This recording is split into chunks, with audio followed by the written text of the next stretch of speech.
এতিয়া আপোনালোকৰ আৰু কোনো চিন্তা নকৰিব এই ৰিষ্টৰ পৰা 2-3 দিন পাছৰ পৰা এইটো দুখৰ পৰা ৰক্ষা পাব হয় সকলোবোৰ আপোনাৰ ওপৰতে আৰু হ'ব আৰু ঈশ্বৰে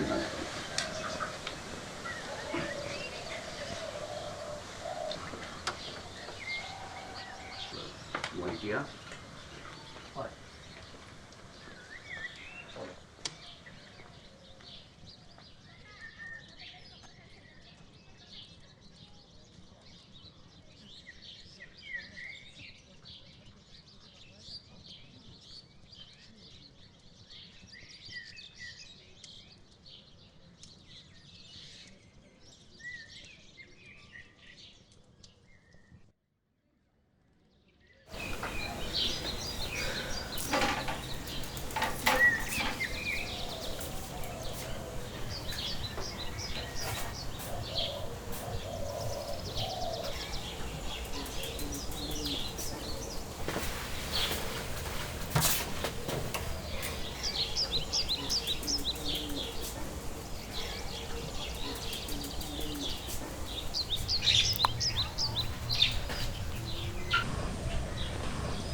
এতিয়া তোমালোকক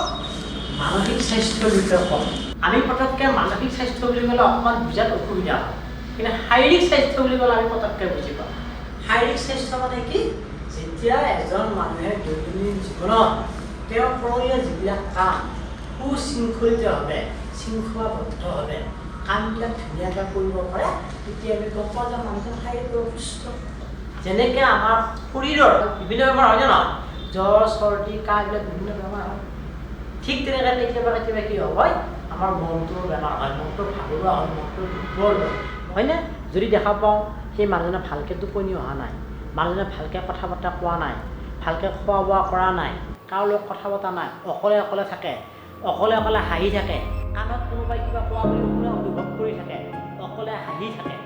এই ধৰণৰ বিসংগতিপূৰ্ণ যেতিয়া আচৰণবিলাক আমি দেখা পাম তেতিয়া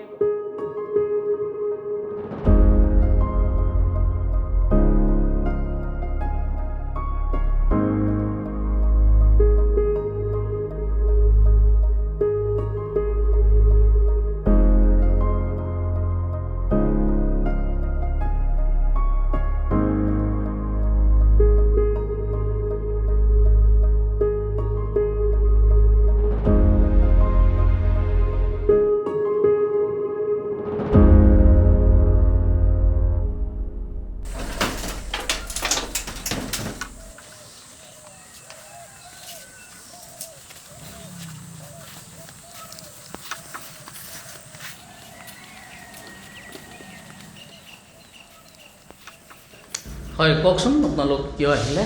স্যাৰ মানে আমাৰ ছোৱালীজনীয়ে কাকো ভালদৰে মাতবোল নকৰে কলেজলৈ যোৱাও বন্ধ কৰিলে এতিয়া কবিৰাজ এজন মাতি আনি জৰা ফুকাও কৰিলোঁ আৰু তাবিজো দিলোঁ কিন্তু অকণমানো ভাল পোৱা নাই ছোৱালীজনী এনেকৈ মন মাৰি থাকে কলেজলৈ যোৱা বাদ দিলে আপোনালোকে ইয়াতে অহা কথা কোনে ক'লে স্যাৰ আমাৰ ল'ৰাটো স্কুললৈ যাওঁতে এনেকৈ খবৰটো পাইছে ইয়াতে মানে এইবিলাক ৰোগীক মানে হেৰি কৰে সেইটো কাৰণে আপোনাৰ ওচৰত আহিছোঁ আৰু অলপ চাই এইটো ডিপ্ৰেশ্যন বুলি কয় যিটো চাপত থকা বুলি কয় ন এইটো এটা মানসিক ৰোগ হয় ন গতিকে এনেকুৱা মানসিক ৰোগ আজিৰ সমাজত আমাৰ ক'ভিডৰ পিছত বিশ্ব স্বাস্থ্য সংস্থাই কৈছে যে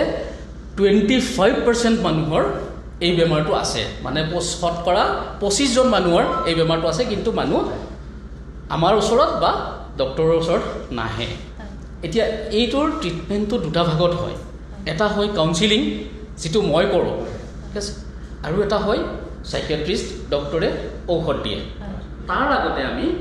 কাউন্সিলিং আমি কথা পাতি আমি চাব পাৰোঁ যে তেখেতৰ কাউন্সিলিঙেদি ঠিক হ'ব পাৰে নেকি ৰোগটো কাৰণ এইটো এটা সৰু মানসিক ৰোগ ডিপ্ৰেশ্যনটো সেইটো কাউন্সিলিঙেদিও ঠিক হোৱা দেখা যায় গতিকে আপোনালোক আহিছে ভালেই কৰিছে মই প্ৰথমে এখেতৰ লগত কথা পাতি চাম যিটো আমি কাউন্সিলিং বুলি কওঁ মই কথা পাতিম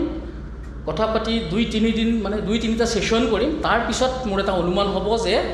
কাউন্সিলিঙেদি ঠিক হ'বনে নহয় যদি কাউন্সিলিঙে হোৱা যেন পাওঁ তেতিয়া মই আৰু সেশনটো কন্টিনিউ কৰিম আৰু নহ'লে আমি সাইকিয়াট্ৰিষ্টৰ ওচৰত যাই তেখেতৰ পৰা ঔষধ লৈ আমি চাব পাৰিম ইনি কৰিলে ছোৱালীজনী আগৰ দৰে ভাল হৈ উঠিব না স্যাৰ সব ভাল হ'ব বুলি কোৱাটো হেৰি কথা, কিন্তু এই মেথড দি কৰিলে আমি দেখিছোঁ প্ৰায়ভাগ ৰোগীয়ে ভাল হয়। কিন্তু আপোনালোকে কাউন্সিলিং ছেশ্যন হ'লে 8টা 10টা কাউন্সিলিং ছেশ্যন হ'ব, গোটেই সেইকেইটাত আপোনালোকে ভালকৈ আহিব লাগিব ইমানে। ঠিক আছে, ভাল হ'লে ছাৰ আৰু আহিম। নিশ্চয় নিশ্চয় আমি পৰা চেষ্টা কৰিম। ঠিক আছে।